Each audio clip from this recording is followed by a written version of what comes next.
Welcome on in, guys. Tobin here with you. Thanks for checking out the channel. Hope everybody's doing fantastic out there in Heatland as your Miami Heat are off today. It is an off day down here in South Florida over at the Citadel Studios.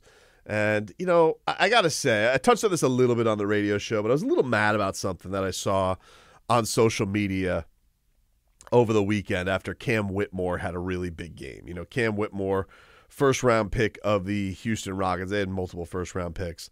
And you know, Cam Whitmore was one of these guys that was looked upon as like, oh, man, like he was falling in the draft. And, you know, you can see we saw Cam Whitmore in a game here against the Heat. I was like, damn, that guy looks pretty good. Pretty good, love. He's got some stuff going on for him. But he had over the weekend against Toronto a 25-point game.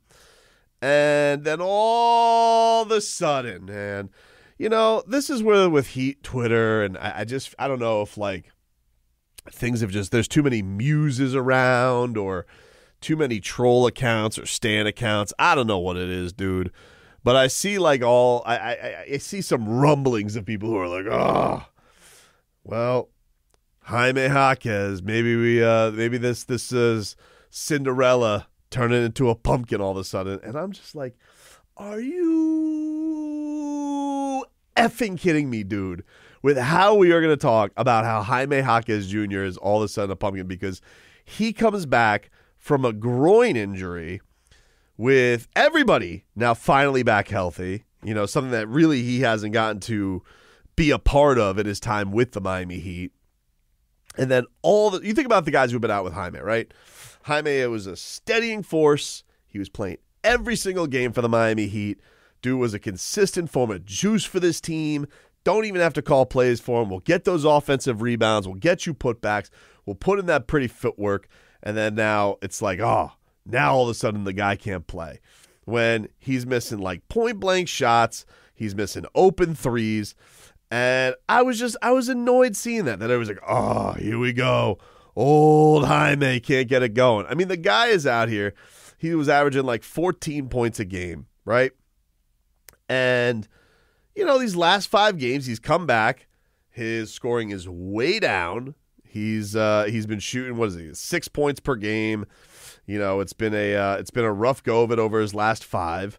And then all of a sudden, people are like getting gaga eyes over Cam Whitmore. And I don't like it, man. For me, this season has been very annoying. There's been a lot of, you know, in and outs of the lineup, injuries, guys not being healthy. But let me tell you something. One of the most enjoyable things simply about this season has been Jaime Jaquez Jr. And the idea that there are now Heat fans who are going to be miserable about that and start getting, you know, the doe eyes looking over at Cam Whitmore is, to me, disgusting. Look, Cam Whitmore might be a fantastic player. I ain't ruling it out. Like I said, when I saw him against the Heat, I was like, this is pretty good. You know, I understand why the hype was there about people saying, like, why the guy fell. But Jaime, dude, first of all, his footwork is like art. All right? Second of all, you have the idea that he is a rookie, right? And you neglect an idea that he has been a seamless fit into the Miami Heat, but that's because he's really gotten to have a pretty hefty role with a lot of things. You know, the fourth quarter minutes way up for him. There hasn't been this pullback on roll a little bit. So now he's in this situation for the first time really all year where literally it coincides with Jimmy coming back and Jaime going out.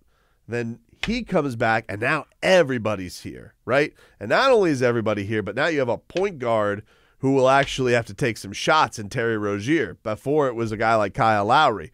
Then on top of it, you got to come off, you go from starting, where I think the last game that Jaime had played before he got hurt was the D-Wade game, and he had scored, was it 13, 15 points in the first quarter, starting for the Miami Heat. And now he's in this situation where he comes in off the bench with Kevin Love, and he's really featured in the Jimmy Butler lineup because really when we have seen a Jimmy Butler who has been definitely more aggressive, but he's more aggressive alongside Jaime Jaquez. And so Jaquez is going to be in a lineup with Jimmy where He's going to have to nail down shots. His three-point shot has not been there in his comeback since he has returned from injury. What is he so far? What is it? This is his makes from three. He was 1 for 3 yesterday. Before that, 0 for 1, 0 for 1. He had an 0 for 4, and then 1 for 2. So he hasn't even shot the ball that much. We're not even talking about a guy who's getting a lot of attempts. In fact, the hell are his most field goal attempts? Yesterday, 11. We got to give this. So he's hit his average of attempts once since he's been back from injury, dude. One time, and you guys are rats off a ship for Cam. For shame, Heat Nation. For shame, dude. You look at that footwork, you look at that gorgeous hair, and you think this kid is going to figure out. And even Ron Rothstein said this yesterday. He goes, and I trust Ron Rothstein, okay? That man knows hoops. And when I listen to Ron, he's like, I'm telling you. And he's telling Jax, Jax, Jaime's looking good. Shots are going to fall. And I felt that way too yesterday. You have to go up against the one thing with Jaime that's been interesting where Spo trusts him as opposed to Jovic. And I honestly wish you would trust Jovic more in this and let him have a little baptism by fire. But I get it. You gotta make some choices. But dude, there's times where Jaime is going up against Kevin Durant, Kawhi, Paul George, Tatum. They're throwing him to the wolves defensively because they want to see if this kid could actually swim when it comes playoff time. And we've seen some of the beautiful chase down blocks that he can make and the reads that he can make in the passing lane. Bet your ass Jaime Jaquez is going to be a big factor for this team, man. I was not happy to see people all of a sudden, starting to wonder. First of all, coming back if you want to put the recipe, look at Jimmy Butler. Hold on. Think about this. Look at Jimmy mother bleeping buckets, okay? Best player on the team, max player on the team. After the Wizards game is telling you how much his teammates had to tell him to go take over, go be himself. And, that's the thing with the Heat. They're trying to do this with Terry Rozier. You're trying to have all these guys where you feel like, hey, we're better when you're aggressive. Now you have a rookie who is in a new spot in the lineup, and a lot of the times, because of the way Spo is staggering these things, it's usually when Jimmy is featuring a little bit more, and you're supposed to expect this guy to come back and start averaging 15 points a game again. No, you guys are being rat bastards. I'm sorry. The rat bastardry has hit a new level with this Heat season. I get it. You guys have been grumpy about everything. Everybody wants big trades. You're disappointed with the season. Be disappointed with the season. I'm not saying the season has lived up to snuff, but I'll tell you one damn thing that's been Jaime Jaquez Jr., because all that kid has done since he's been on the Miami Heat has exceed expectations. That's all he's done. All Jaime Jaquez has done is come out here, hey, what are you doing today, Jaime? Nah, nothing, dude. Just exceeding expectations. All right, have a good day. We will. In fact, I bet it'll exceed my expectations today. That's what Jaime's doing, dude. And so, I don't know. Good for Cam Whitmore having a good game, man. I mean, good for him having a good game. And, I'm not trying to hate on the guy, but Jesus. To see the rats starting to start looking around the ship. And, I mean, all honesty, if the Heat really wanted to get something at this trade deadline, really actually wanted to get something of that, you could argue the best thing they could trade on their roster would be Jaime. Maybe Bam. I mean, Bam because of, you don't make a Bam available, but I'm just saying, they're never going to trade him. But if they actually wanted to do something that would rock this thing a little bit, you trade Jaime Jaquez Jr. That's what you would do. But they're not going to do that because they're not going to trade Jaime Jaquez. Want to know why? Because he's going to be awesome. And if you guys would do him the solid of giving him more than 5 games and allowing this whole hierarchy to, figure its way out, especially for, a rookie. Even if you want, look, I get it. He's not your typical rookie. That's what they've always said.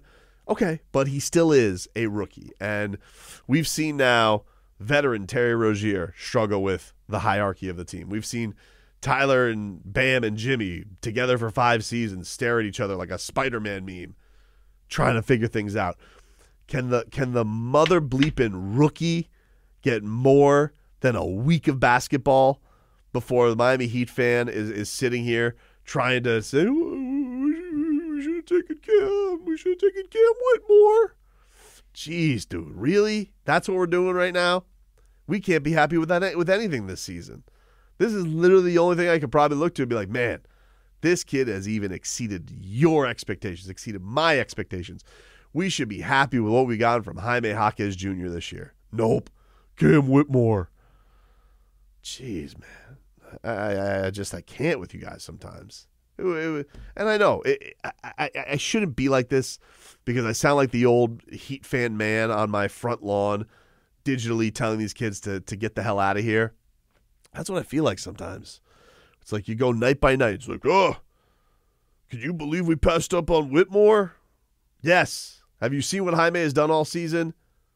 Sorry he's come back and it's taken him a little bit to get his sea legs after hurting his groin. My bad. Anyway, love you guys.